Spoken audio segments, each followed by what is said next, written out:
Ashamaa akkam jirtu fayyaa keessanii nagaa keessanii nageenyi faraarri waaqayyoo lafa jirutti isiniif haa baay'atu. Galgalaan kunoo mar'imaan garaan dhukkubsuudhaaf jechuudha.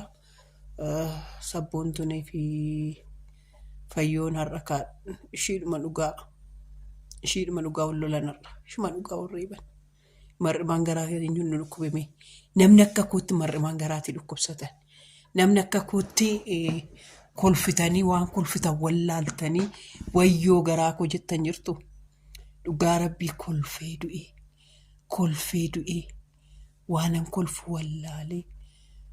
kolfu wallaalee jechuudha. Dhugaa isa dhugaa mar'imaan garaa koo wallaalchi godhee na dhukkube jechuudha.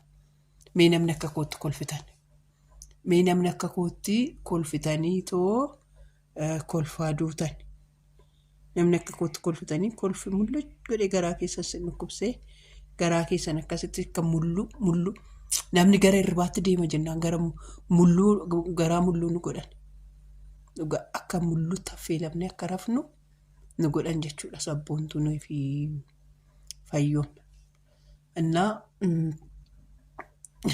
garaa nu dhukkubsan jechuudha. Ani garaa koo na dhukkubee nan dhugaa wayyoo garaa koo wayaanulee garuu jechuudha. Garuu maaltu akkana dabbare beektu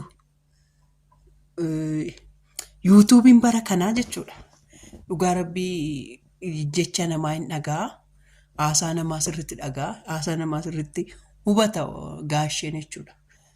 Kanaaf nuyi akkuma mee warra nama sabiskiraabii nu godhe nama fooloo nu godhe maal akka godhe akka tiiktookii odoo yuutuubiin kun agarsiifne jennee yeroo baay'ee dubbataa turre jechuudha. Isaaf haa galatu nutti agarsiiseera jechuudha. Nutti agarsiiseera isaaf haa galatu waan ta'eef argineerra. Isarraayyuu tiiktookirraas fooloo narraa fudhataniiru. Maalitti fakkaanne asaantii maaliif isa fooloo sirraa fudhate fooloo irraa fudhate sirraa bakka namni sun si arguu hin barbaanne waan ta'eef atis fooloo kee irraa kaafattaa jechuudha. Rakkoon qabu innis jechuudha. Karaa yuutuubis akkasuma ta'e gochuu dandeessa waan ta'eef rakkoon qabu. Anna dabbare tokko jechuudha asumaan dubbatadhee yoon bira darbee ani yoon qiimiitti qabadheetu taa'e dhugaa rabbi garaa koo na dhukkuba. Ani qiimii qabachuun beeku nama jaaladhee naan dhugaadhaan nama jaaladha. Namatti siqeera taanan dhugaadhumaan namatti siqaa fakkeessuudhaan namatti siqu. Isuma dhugaani fakkeessuudhaan bara jireenya koo keessatti jechuudha xiqqoo kootii kaasee amma ammaatti fakkeessuudhaan namatti siqeen beeku. Namatti siqeera taanan laphee koorraan namatti siqaa. Nama na sobu sin jaaladhu. Nama sin sobuun. Nama sobu. Nama atu. Nama fakkeessee keessa isaa garaasaa dhoksee ilkaaniin sitti jedhu hin jaaladhu. Haadha eebbaa ishuma miidiyaa irratti argitan kana gaafa lafattis dhuftan ishuma kana argitu. Waan addaa waan dhokataa addaallee hin qaban. Isuma dhugaa koo sinin jedha. Manni koo dhokataa miti. Jireenyi koo dhokataa miti. Bakka isuma amma fakkeenyaaf yuutuubii irratti yoon kolfes ishuma yuutuubii irratti kolfitu kana yoon nama arrabses ishuma yuutuubii irratti nama arrabsitu waan amaluma akkasuma yuutuubii kan irratti argitu malee amala addaa amala dhokataa ani hin qabu jechuudha. Isuma dhugaa kooti kana jechuun ani kan namni akkaataatti nama ani akkasitti anuuf jedha warroonni natti siqan immoo akka isaan jedhan hin beeku maal akka isaan jedhan hin beeku. Bara jireenya koo keessatti ani nama lamattan gadde nama itti siquu hin qabne jedhee nama lamadha. Nama lama baay'een itti gadde jechuudha. Nama lama jechuudha. Itti siquu hin qabuun ture ofitti siqsuu hin qabuun turu jedhee ani gadde nama lama hin qabaan ture. Har'a immoo sadaffaan argadhee jechuudha. Reelii maaliif hojjettan maatiin achi hoggaananii fayyoo faana ol baruu nama naannoo 4,000 sabiskiraabii fi sa'aatii 2,300 fayyoo ol bare jechuudha. Fayyoo dhangaaf ol barruu yuutuubiin kun 4,000 sa'aatii 2,300 qaba. Gaafa ol barruu jechuudha. Achumaanii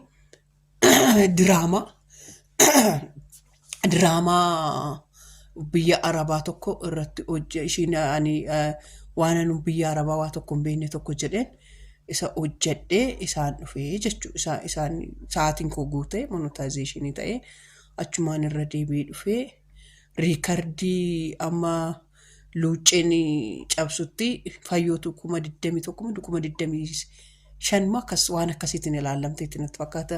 Baay'ina dhukkubee nyaata naafataffat nyaata muuqinaa hojjettee dhuftee nagaafattee riikardii qabdii turte jechuudha mana kana keessatti. Amma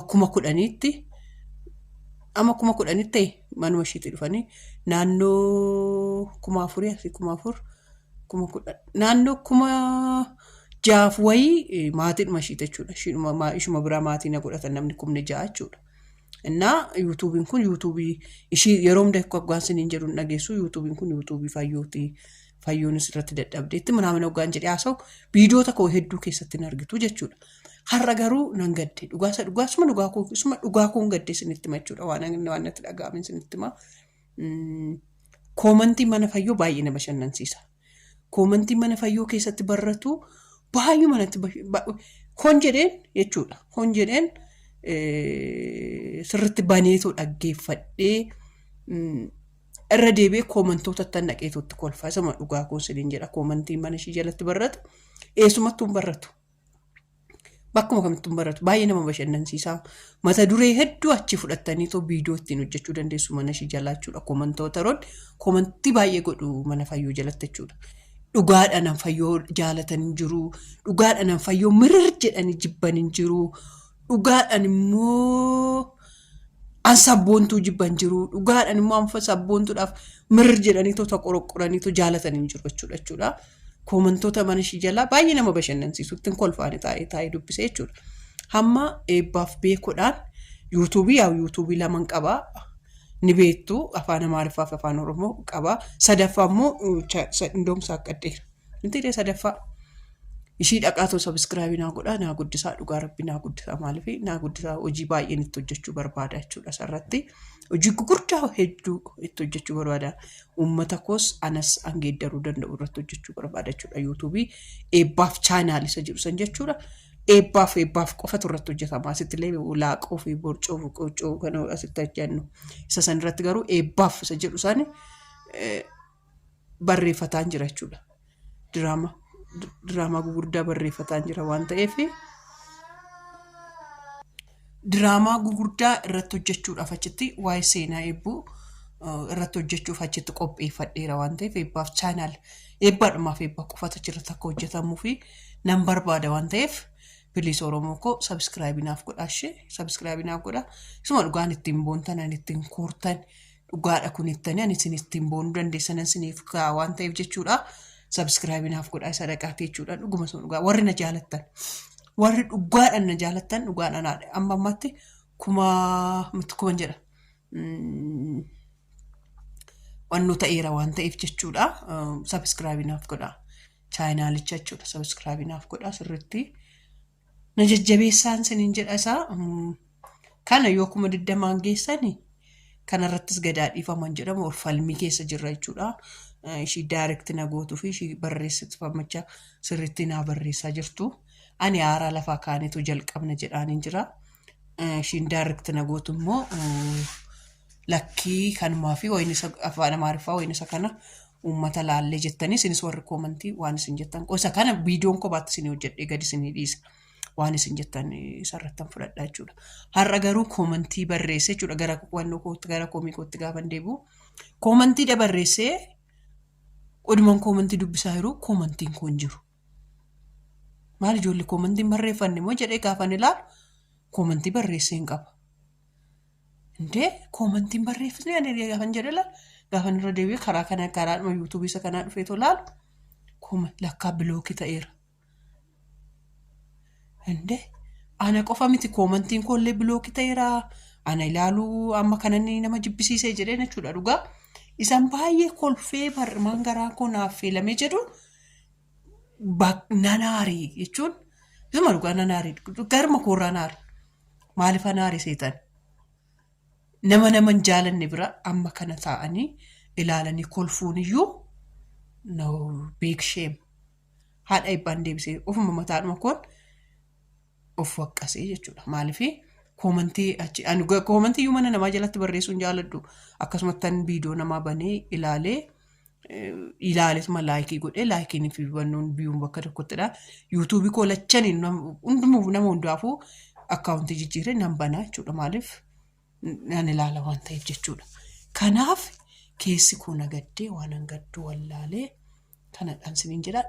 Ergaan dheengadda darbees sabboontuu fakkeeffatanii ergaan darbe eenyudhaaf darbe yoo jettan namni baay'inaan mana ishii deemetoo viidiyoo nan hojjedha viidiyoo hojii waraabbannaa maal jedhee hojjedhu ana qofadha argitaniitu ta'e namni hedduun bira deemetoo waraabbatu an bira deemee waraabbatu saanuma ture ergichis sabboontutti hirkateetoo an darbe sunis anumaaf jechuudha. Kanaaf reeleedhe amma dheengadda dhaqeera mee sabboontuudhaan maqaa fayyoona sitti kaaseera naa jedhanii bakka jechuun ollaadhuma achumaaf achidha.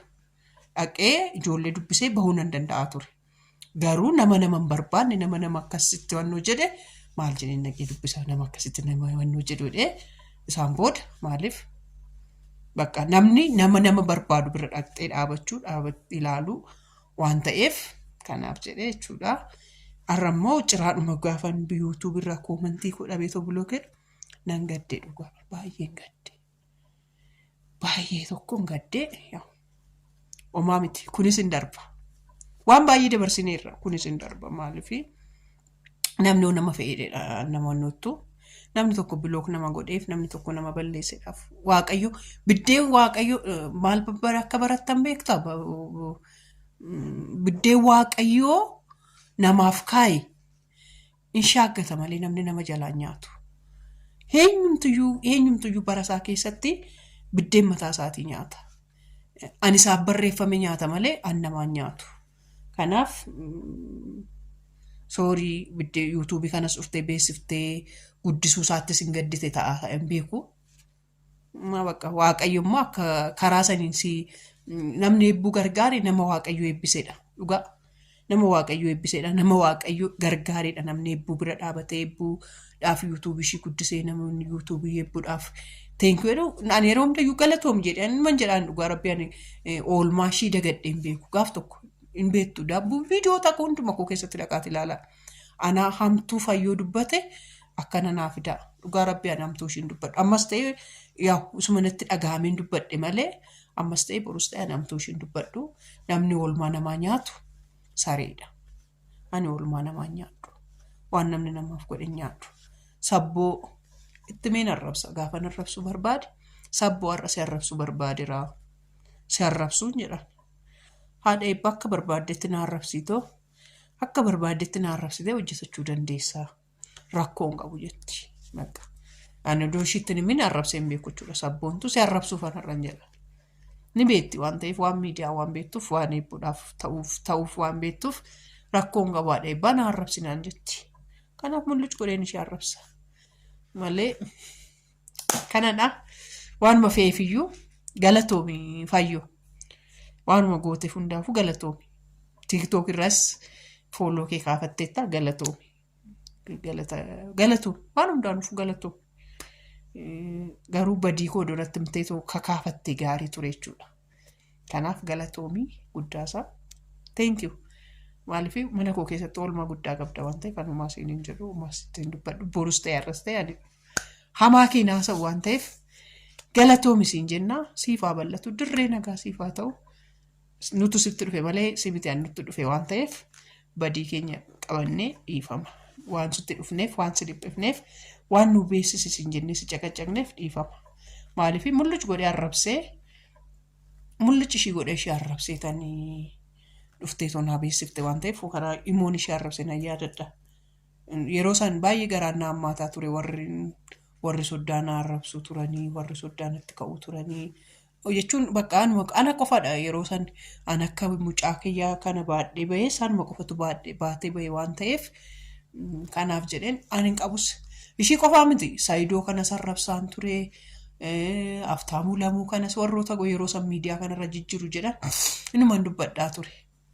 Indawum waa'ee mata duree saayidootti dubbachuu kootiif indawum hunda dandeessuun akkamitti ofii keetii sheerii namaa gootaa ofii keetiif akkas namaa gootaa naan jettee nattuu dubbatteetti lakkii gaafa na barte gaafa natti hiiqxetoo na agarte gaafas dubbadhu waa'ee koon jedheen wannoodha hunda dandeessuudha dhugumas immoo gaafa natti siqxee na argitu bakka itti na eegdisanii miti ani jiru. Kana sinin jedha arra sinitti baasee raasaan maanatti baay'ate maqaa Yesuusi.